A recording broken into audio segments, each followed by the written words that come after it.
네, 오기석 대표님 모셨습니다. 안녕하세요. 네, 안녕하세요. 잘 부탁드리겠습니다. 네, 또 대표님 모시고 여러분들이 궁금해하시는 또 투자, ETF를 활용해서 하는 투자 알아보도록 하겠습니다. 자, 앞으로 한국 시장이 재평가되면서 이 네. 코리아 디스카운트가 해소될 것이라는 전망이 나옵니다. 현재 이 증권 시장에 의미 있는 변화들 무엇이 있을까요? 사실 많이 해소가 된 것 같아요. 어느 정도 해소된 것 같고, 근데 해소될 것들이 더 많이 남아 있는 것 같고요.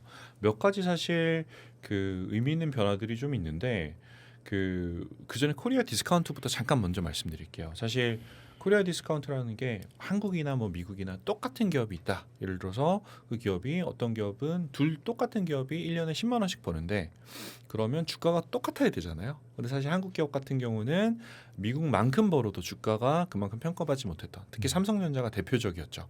엔비디아 같은 경우는 엄청난 고평가를 받고 있는데 삼성은 최근 들어서야 그런 평가를 받고 있으니까 이런 식으로 한국 종목들이 할인돼서 거래되는 이런 것들이 사실 수십 년간 이어져 왔고, 예전에는 이게 그 남북 간의 분단 대치 상황 이런 것들도 얘기가 됐었고 기업 지배 구조도 얘기가 됐었었는데 그 뭐 10년 이상 코리아 디스카운트가 해소된다라는 얘기는 있었고 이게 정말 이제 반영이 되는 것 같아요. 그래서 지금 법도 여러 가지로 바뀌었고 기업 행동들도 바뀌고 있는데 저는 중요하게 보는 게 우선은 뭐 상법 개정안이 중요한 역할을 하지 않았나라는 생각하고 있고, 그리고 또 이제 자사주 소각 같은 경우도 실제로 일어나고 있는 것 같아요. 최근에 보면 뭐 SK 하이닉스 같은 경우가 뭐 12.2조 원 가까이 자사주 소각을 해서 1등, 그다음 삼성물산, 신한지주 같은 회사들도 자사주 소각을 계속하고 있는데, 자사주 소각이라는 거는 발행 주식에서 자사주를 그냥 아예 소각해서 없애버리는 개념이다 보니까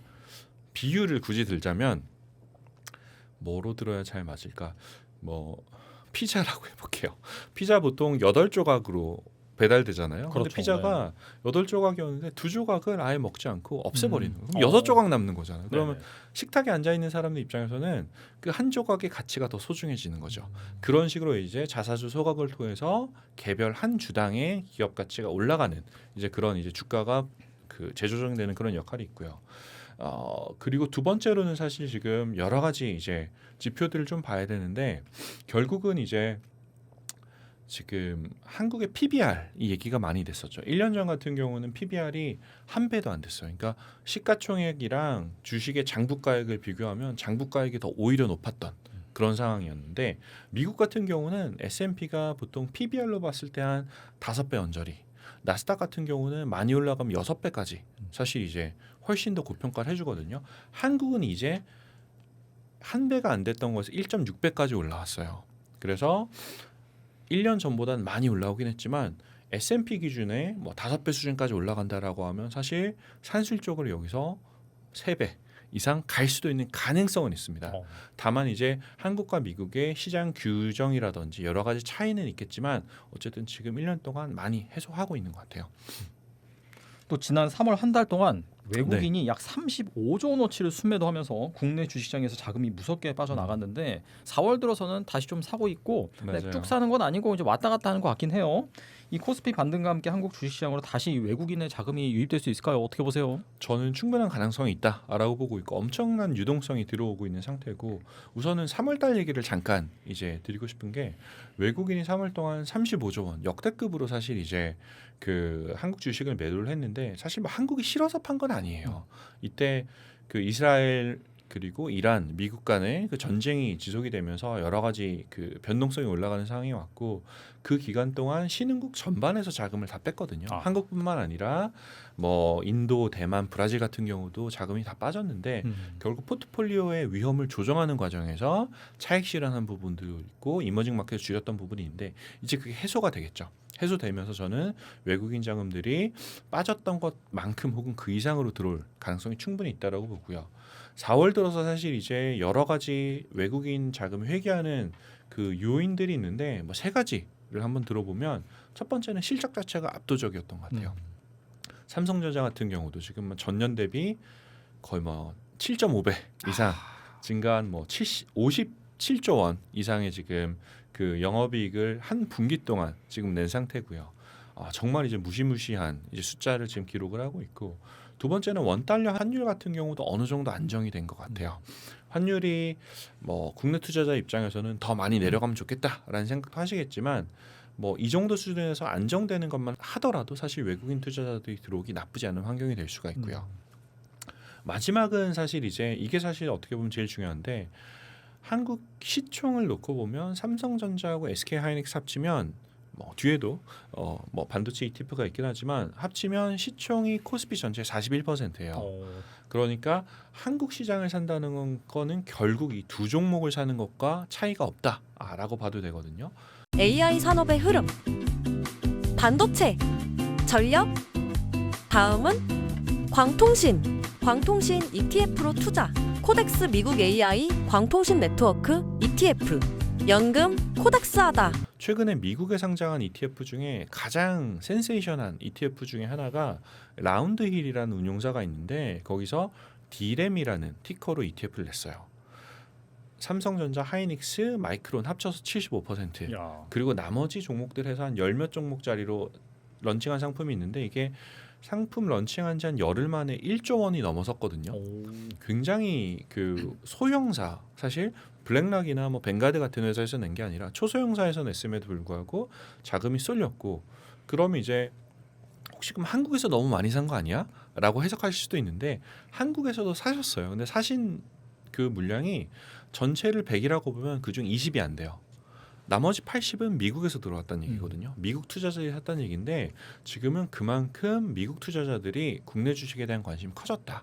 올 초에 이제 뭐 프랑스 은행에서 외국 투자자들은 한국 주식에 관심이 없다라는 리포트가 나오기도 해서 이슈가 좀 됐었었는데 현재 상황은 완전히 그 정반대라고 봅니다. 그래서 외국인 투자자들은 한국에 대한 관심이 크고 투자할 기회가 보이면 분명히 들어올 겁니다.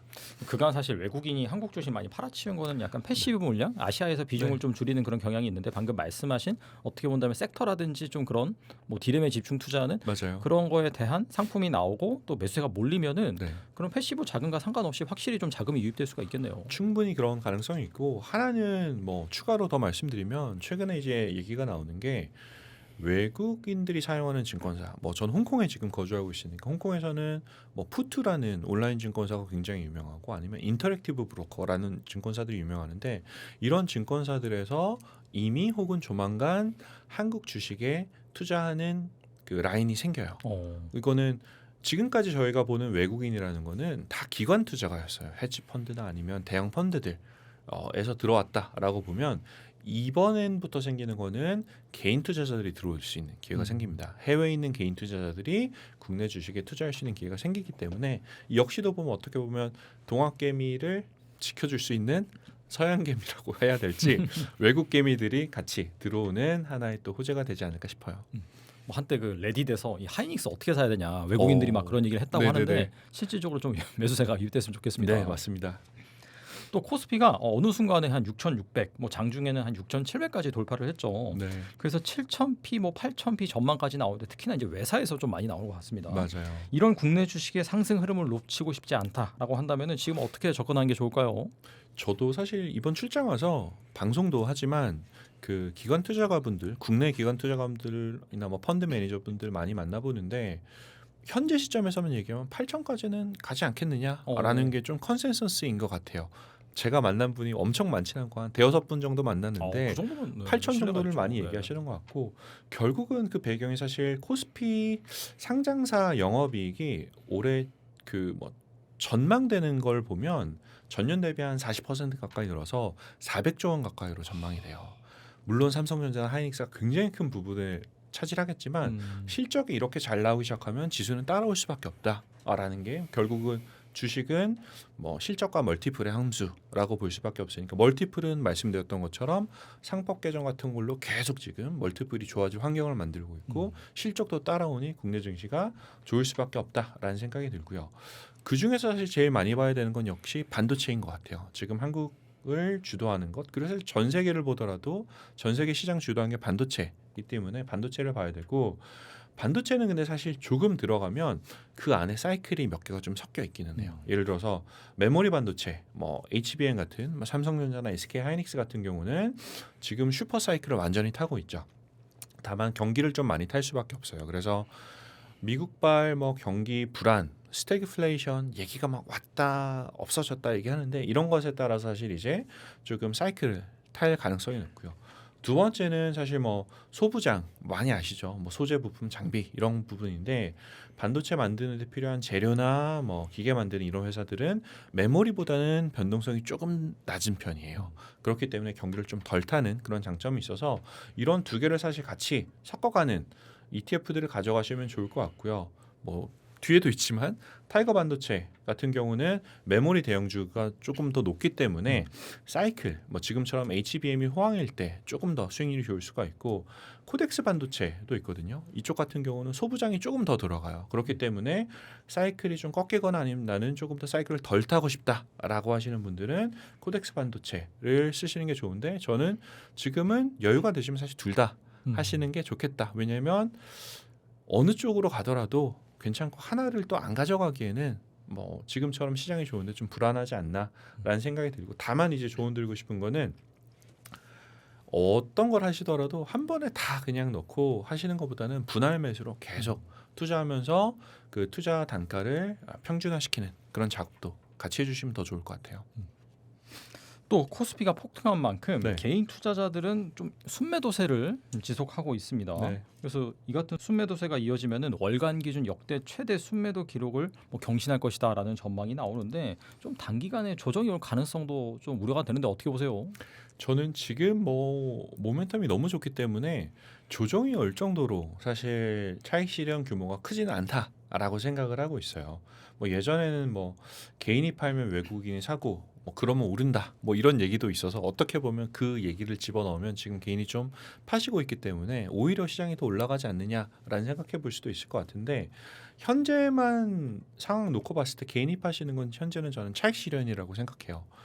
국내 투자자분들이 진입 시점이 사실 다 다르겠지만 과거 한 6개월 사이에 정말 많은 분들이 추가로 더 들어오셨던 것 같고 이분들 입장에서는 어떤 분들은 장기 투자 생각하시는 분도 계실 거고 어떤 분들은 내가 주식시장에 처음 들어와 봤는데 이렇게 수익이 많이 나?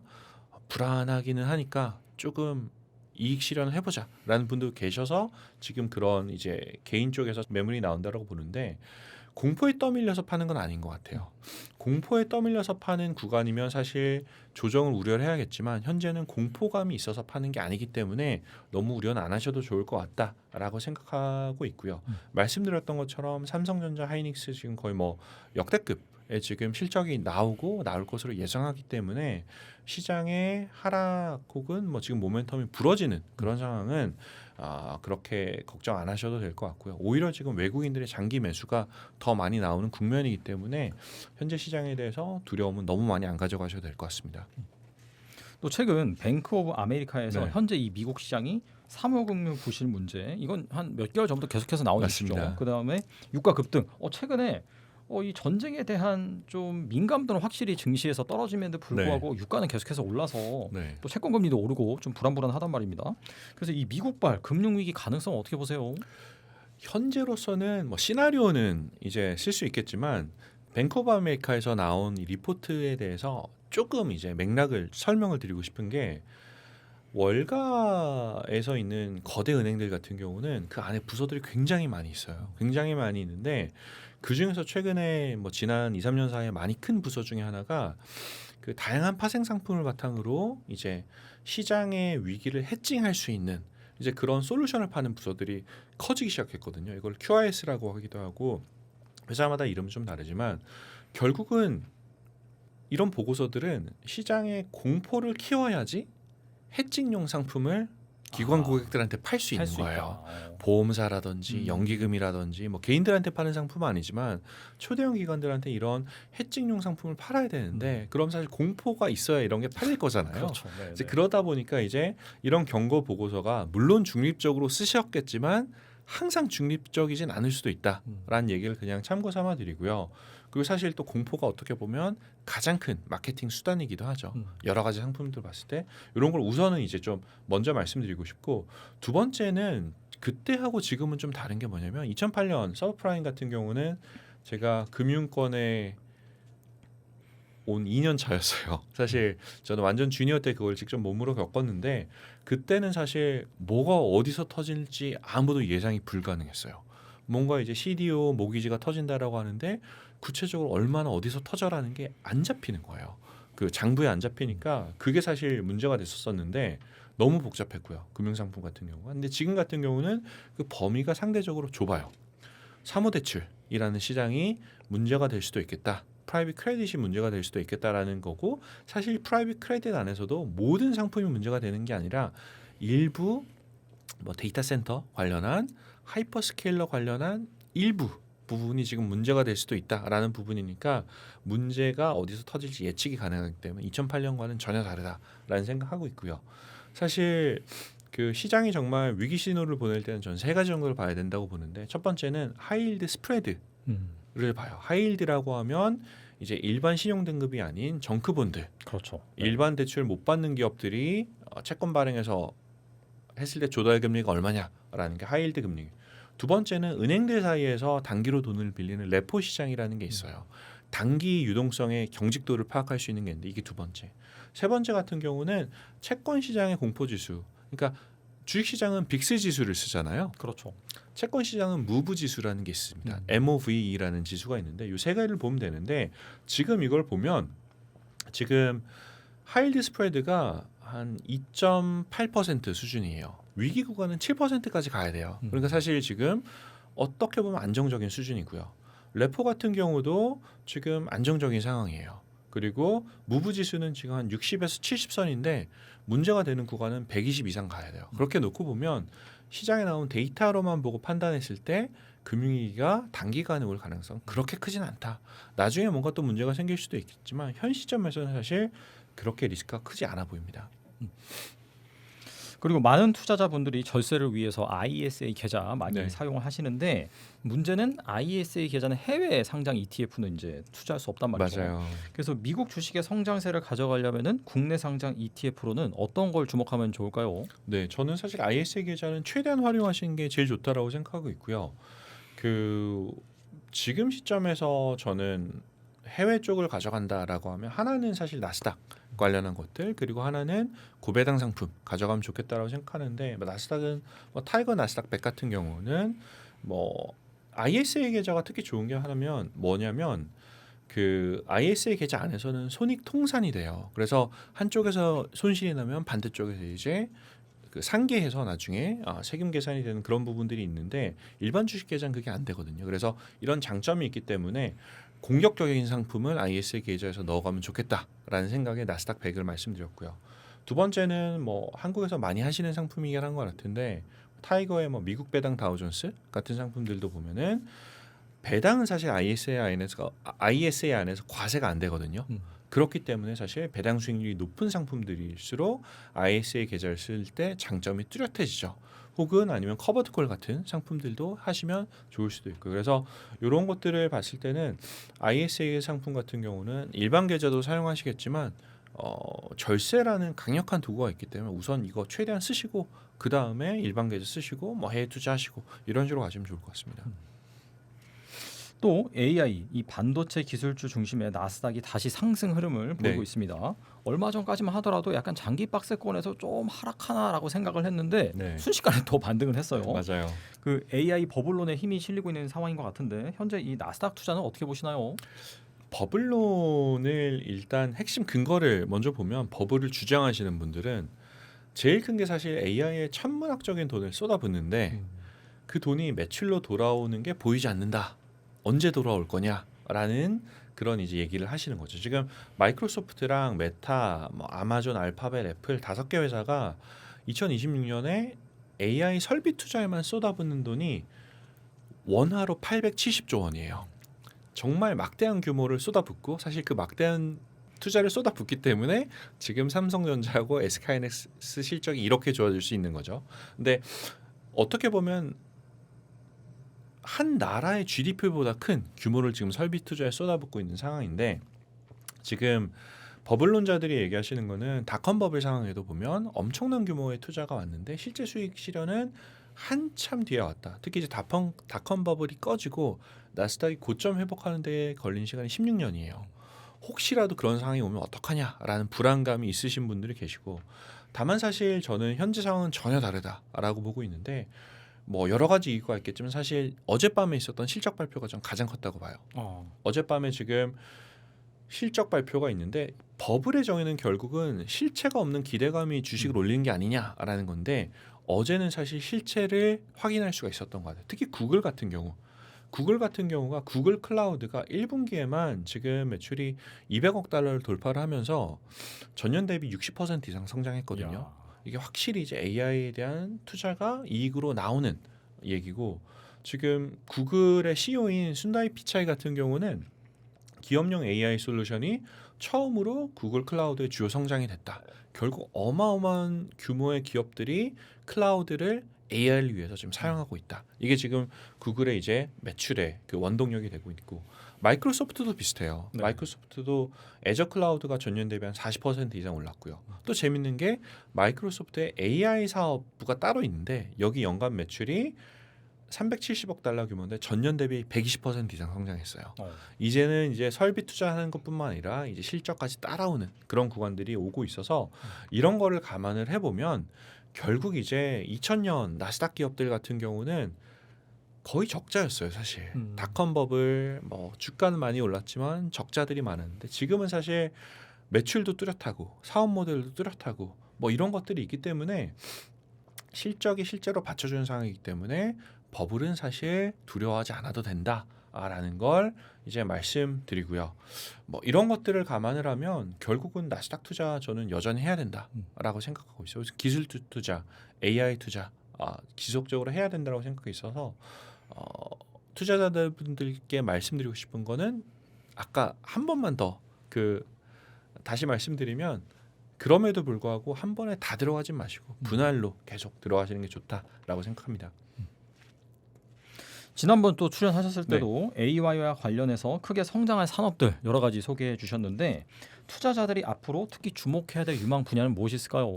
우선은 반도체는 워낙 많이 얘기하시니까 반도체를 제외하고 그럼 어느 부분이 또 추가로 올라갈 수 있을까에 대한 논의들을 항상 하시는 것 같아요. 식사 자리에서도 하시고 커피 마시면서 하시고 회사에서 하시는 걸 아는데 우선은 제일 첫 번째는 이제 반도체는 이미 뭐 많이 아시는 거고 두 번째는 그러면 반도체 이후에 추가 서플라이 체인들은 누가 있겠는가? 이 AI라는 거대한 흐름에 누가 계속 지속적으로 그 상품들을 공급하면서 매출을 일으킬 수 있겠냐가 보면 두 번째는 전력 에너지가 인 것 같고요. AI 데이터 센터 하나가 거의 소형 도시 전력 하나의 전력을 사용한다고 하더라고요. 그리고 지금 최근 들어서 문제가 되는 건 변압기 생산 같은 경우도 한국하고 독일 정도밖에 좀 생산이 안 되는데 이거 역시도 지금 그 공급할 수 있는 캐파가 꽉 차서 한국 기업들 같은 경우는 거의 지금 마진율이 제일 높은 상품들로만 선별해서 수주를 받을 정도로 어떻게 보면 지금 공급자 우위의 시장이 돼버린 상태예요. 그래서 요거는 최근에 뭐 제가 봤던 ETF 중에서는 코덱스 AI 전력 핵심 설비 ETF라는 게 상당히 괜찮아 보이더라고요. 네. 해외에는 이런 상품들이 없어요. 지금 한국만 한국의 제조업이 어떻게 보면 정말 다시 한번 지금 빛을 발하고 있는 그런 순간이라고 저는 생각하는데 이런 상품들 같은 건 보시면 좋을 것 같고 아니면은 뭐 냉각 시스템이나 뭐 광통신 포함한 네트워킹 같은 경우도 봐야 될 수도 있고요.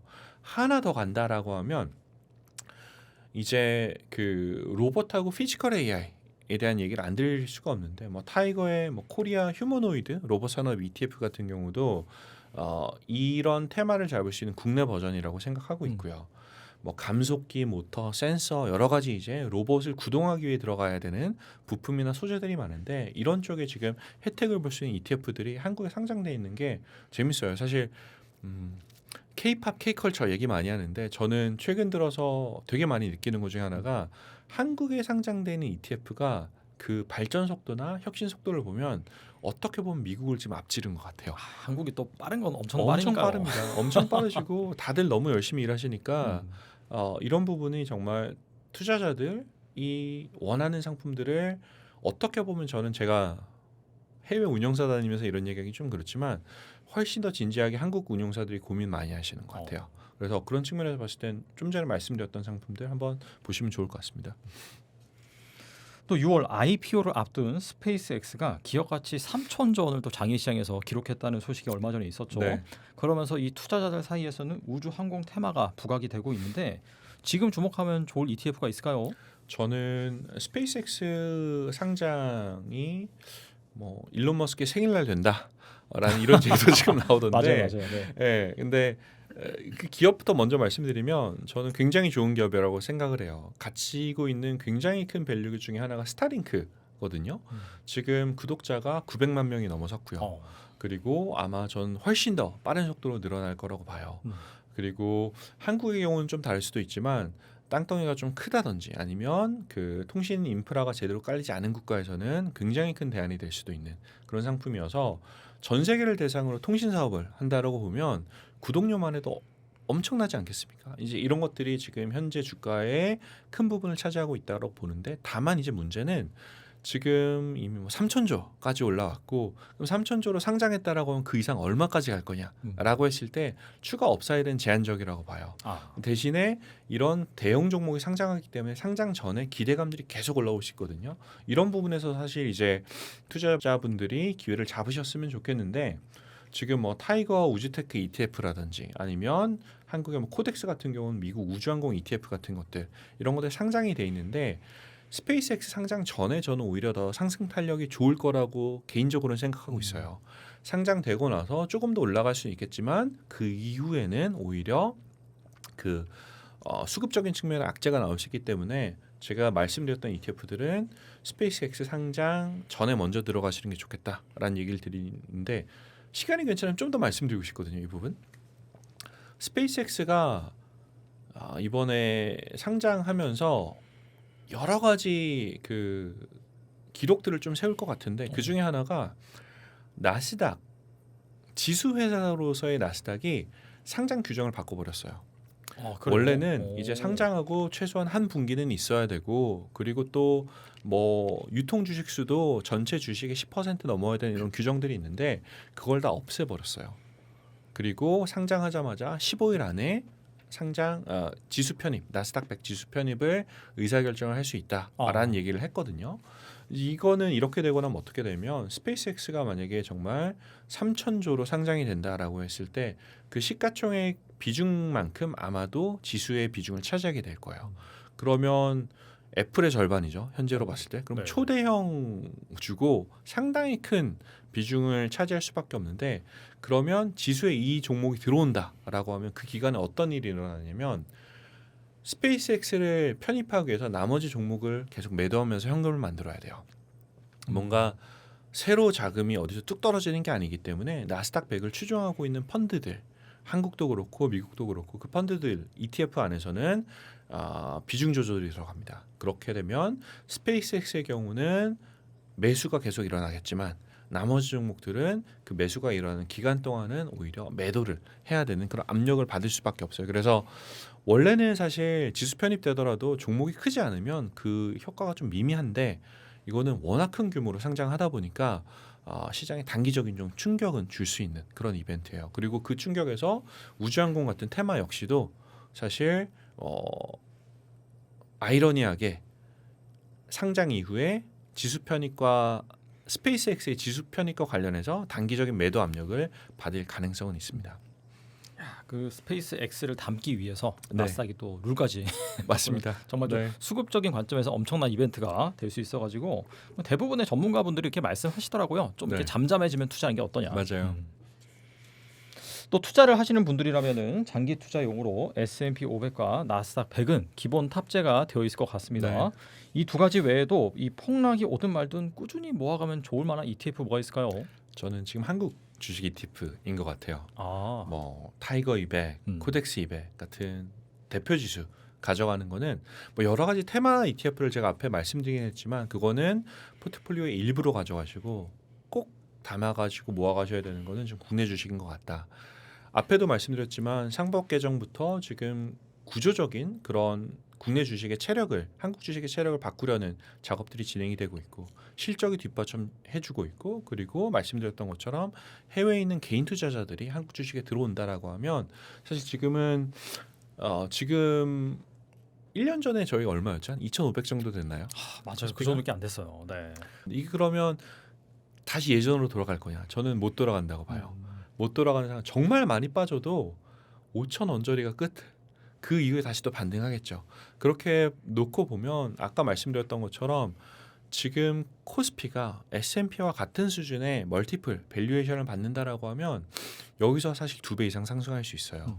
그리고 이거를 수급적으로 받아주는 여러 가지 것들이 있고, 물론 이제 전 세계적인 글로벌 경기 위기가 온다라고 하면 한국 같은 경우는 전 세계 시장 중에서 글로벌 경기에 제일 민감한 증시예요. 왜냐하면 SK 하이닉스, 삼성전자도 그렇고 저기 또 많이 하는 게 뭐 조선주 같은 그러니까 수출주들이 많아가지고 수출주들이 그래서. 워낙 많아서 네. 경기에 민감할 수밖에 없는데 그런 상황이 너무 길게만 오지 않는다라고 하면 또 사실 경기 침체가 오더라도 그게 영원히 지속되는 건 아니잖아요. 그렇죠. 사이클이 오니까 그걸 봤을 땐 지금 한국 증시는 완전히 스텝업하면서 새로운 체력으로 바뀌기 때문에 결국은 코리아 디스카운트 해소도 앞으로 더 가속화될 가능성이 크다라고 보고 있어서 저는 미국은 미국대로, 한국은 뭐 타이거 200, 코덱스 200 같은 식으로 대표 ETF들은 들고 가야 된다라고 생각하고 있습니다. 그리고 이 현재 목돈 1억 정도 있는 직장인이 노후를 위해 10억까지 자산을 불고 싶다라고 한다면은 어느 상품에 어떻게 투자하는 것이 좋을까요? 이 부분이 사실 아마 제일 궁금하시고 또 제일 현실적인 이제 질문들을 저도 종종 받는데, 숫자를 조금 말씀드리면 결국은 1억을 10억으로 불리고 싶다라고 하면 제일 중요한 건 수익률과 복리 효과가 제일 중요해요. 7% 수익이 나면 제가 계산해 봤는데, 그러니까 1억만 가지고 추가 답입 없이 1억만 가지고 10억이 되는 순간이 7%는 34년이 걸려요. 네, 10%는 뭐 24년이 걸려요. 그리고 15%는 16년 정도가 걸립니다. 그래서 15%는 워런 버핏 수준이에요, 사실. 아 그렇죠. 네, 네, 네. 최근에 국내 주식이 너무 잘 올라서 15%뭐 한 이틀이면 나오는 거 아니야? 이렇게 생각할 수도 있겠지만 장기로 놓고 보면 워런 버핏 수준의 성과가 15%예요. 뭐 20% 이상 가는 건 정말 대단하신 분들이고요. 그렇죠.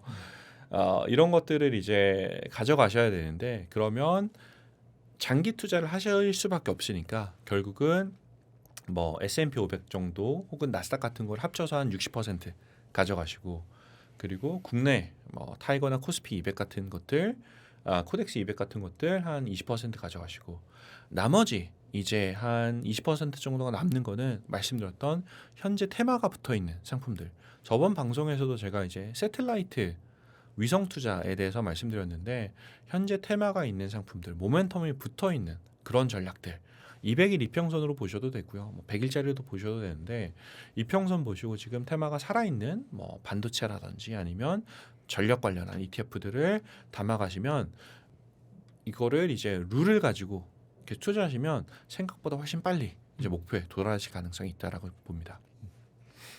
또 노후 현금 흐름을 위해 월배당 ETF를 주목하는 분들이 많지만 맞아요. 환율이 높은 상황에서 뭐 SCHD나 제피 네. 같은 해외 상품 ETF 투자는 좀 부담스러울 수 있습니다. 그렇죠. 절세 계좌에서 사 모으면 좋을 만한 배당 수익률이 좋은 국내 상장 월배당 ETF 있을까요? 한국에서는 월배당 ETF의 대표 주자가 지금 커버드콜인 것 같아요. 커버드콜이고, 커버드콜은 저번 왔을 때도 좀 말씀드리긴 했지만 콜옵션을 매도한다라는 게 미래 상승 가능성을 제가 일부 포기하면서 지금 현금을 만들어내는 전략이거든요. 그래서 그 제일 커버드콜이 좋은 구간은 언제냐면, 그 뭔가 시장에 횡보할 것 같고, 올해 사실 미국장은 커버드콜이 굉장히 좋았어요.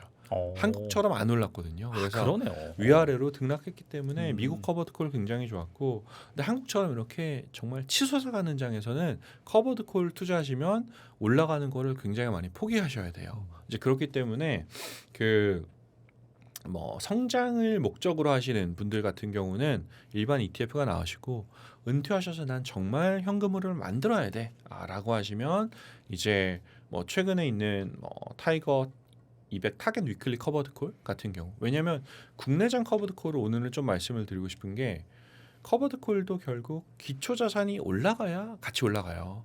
기초자산이 재미없이 빠져버린다라고 하면 원금이 줄어들 확률이 굉장히 높거든요. 커버드콜 투자하신 분들이, 특히 은퇴하신 분들은 내가 커버드콜 투자해서 현금 흐름을 받아야 되는데 원금이 줄어들면 나중에 똑같은 퍼센티지로 분배금을 준다고 하더라도 받을 수 있는 현금이 계속 줄어들잖아요. 그렇기 때문에 기초자산이 좋은 걸 고르셔야 되고, 지금은 제가 저번 방송에서는 미국 쪽 뭐 AI 관련한 것들 말씀드렸는데 여전히 좋다고 생각하지만 지금 하나만 고르라라고 하면 국내장이 워낙 좋고 앞으로 상승폭이 저는 더 있다라고 보기 때문에 오늘은 코스피 200 관련한 위클리 커버콜 상품들 한번 보시면 어떨까 싶습니다.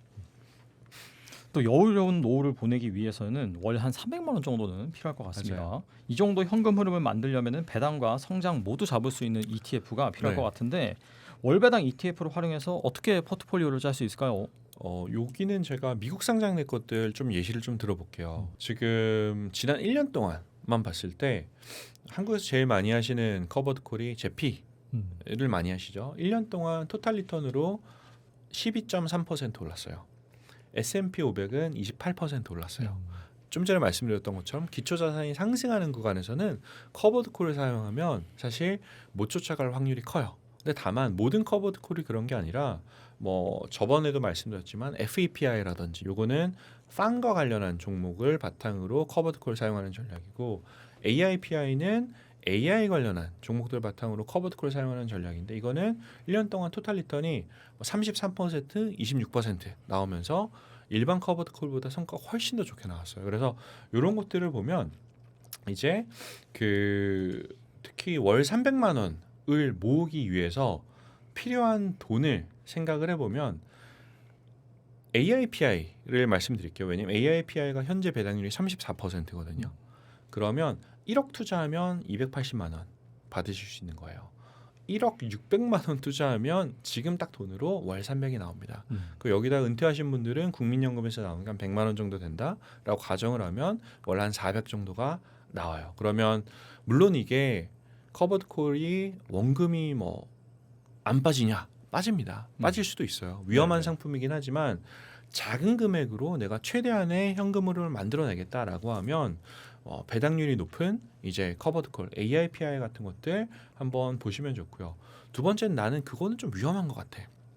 내가 그 분배금을 받아가는 것도 좋지만 그래도 난 성장성, 특히 주식시장은 장기 성장을 난 믿기 때문에 성장에 더 베팅할 거라고 하는 분들은 S&P 500 ETF, 뭐 국내 상장한 것들, 뭐 코덱스나 타이거 둘 다 괜찮은 것들이 많으니까 그걸로 가져가시고 한 절반 정도는 제가 말씀드렸던 AIPI나 FPI 한 30% 가져가시고 그리고 나머지는 국내에 있는 다른 이제 커버드콜 ETF 가져가시면 이 정도면은 사실 이제 한 3억 정도 투자하시면 제가 봤을 때 월 300만 원 정도 현금 흐름이 나올 것 같아요. 그래서 선택지죠. 1억 가지고 300을 만들어낼 거냐, 3억으로 300 만들어낼 거냐 좀 다르긴 하지만 여유가 있으신 분들이라면 저는 후자를 더 추천드리고 싶어요. 장기로 봤을 때는 포트 안정성이 커버드콜 하나만 가져가는 것보다는 일반 주식 그리고 성장성이 있는 섹터 ETF를 가져가시는 게 장기 계좌에는 사실 훨씬 더 좋으실 겁니다.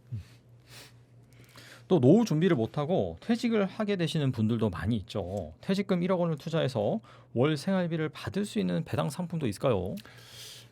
제가 저희 상품을 말씀드리려고 하는 건 아니고요. 저희 상품을 제가 잘 알아서 말씀을 드리는 거고 AIPI 같은 경우는 지금 30% 이상 분배금 나오거든요. 근데 제가 봤을 때는 한국에서도 비슷한 컨셉의 상품들이 있는 걸로 알고 있어요. 제가 모든 ETF를 다 아는 건 아니니까 말씀은 다 못 드리겠지만 기초 자산의 성장성이 좋은 AI라든지 반도체 관련한 것들 그리고 거기에 대해서 커버드콜 전 사실 솔직히 말씀드리면 반도체보다는 AI라는 테마가 더 좋은 것 같아요. 커버드콜을 쓰기에는. 왜냐하면 반도체는 한국에서 제일 많이 하시는 반도체 ETF가 그 미국에 상장된 반도체 3배짜리 레버리지 ETF 제일 많이 하시잖아요. 속셀 제일 많이 하시잖아요. 제 전전 직장인데. 근데 그 상품 같은 경우는 지금은 너무 좋아요. 너무 좋은데 과거 한 5년 동안 보면 5년에 2번 90% 빠졌어요. 네. 변동성이 어마어마하군요. 어마어마합니다. 그래서 반도체가 가진 특성이 아까도 말씀드렸지만 사이클에 민감하거든요. 그래서 이제 반도체만으로 된 커버드콜은 지금은 사실 너무 좋지만 반도체가 사이클을 영원히 피해갈 수는 없기 때문에 그럼 사이클이 무너지는 구간에 사실 커버드콜 역시도 손실을 많이 볼 수가 있어요. 근데 AI 관련한 테마를 조금 더 브로드하게 가져가신다라고 하면 등락은 있겠지만 반도체 하나 투자하는 것보다는 커버드콜이 줄 수 있는 그 역할에 더 충실하지 않나라는 생각이 좀 듭니다. 네, 오늘 좋은 말씀 많이 해주셨는데 끝으로 이 영상을 보고 계시는 투자자분들을 위해서 한 말씀만 부탁드립니다. 네, 제가 드리고 싶은 말은 최근 들어서 이제 워낙 시장이 많이 상승하다 보니 좀 불안하신 분들도 있을 수 있을 것 같다라는 않을까라는 생각이 들기는 해요. 근데 그 너무 불안해하실 것 없이 지금 국내 같은 경우는 말씀드렸던 것처럼 구조적인 지금 성장을 겪고 있는 단계이기 때문에 그 성장에 동참을 하시는 게 좋을 것 같고요. 그리고 다른 하나 조언 드리고 싶은 거는 말씀드렸지만 한 번에 모든 걸 다 투자하는 그런 투자보다는 조금은 이제 분할로 계속 투자할 수 있는 그런 습관을 만들어 가시면 장기적으로 훨씬 더 좋은 투자 결과 혹은 은퇴 준비를 하실 수 있다고 생각합니다. 그래서 너무 조급해하지 마시고요. 최근에 주변에 보면 주식이 이렇게 올랐는데 난 못 샀어. 어떡해. 나 지금 뭐 다 들어가야 돼? 이런 얘기를 종종 하시는 분들이 계세요. 근데 저는 그래도 그분들한테 드리는 조언은 마음은 충분히 이해하지만 그래도 가지신 돈을 일부 분할해서 들어가시고 저번 방송에 똑같은 말씀 드리긴 했는데 그리고 앞으로도 월급이나 여기저기 투자하셔서 추가 투자할 수 있는 돈은 계속 투자하시는 습관을 좀 만드셨으면 좋겠다라고 말씀드립니다. 네, 뭐 지금 이 상황에서 가장 또 주의해야 될 부분은 포모 방금 말씀하신 네. 나 못 들어갔는데 지금 다 들어가야 되나 이제 그 부분인 것 같습니다. 하지만은 또 길게 놓고 보면은 주식시장 또 꾸준히 기회를 주고 꾸준히 올랐기 네. 때문에 대표님께서 말씀하신 것처럼 배분 잘 하셔가지고 차근차근 오늘 소개해드린 그런 상품들 중심으로 접근을 하신다면은 좋은 결과가 있을 거라고 생각이 됩니다. 네, 지금까지 오기석 대표님 좋은 말씀 감사합니다. 감사합니다.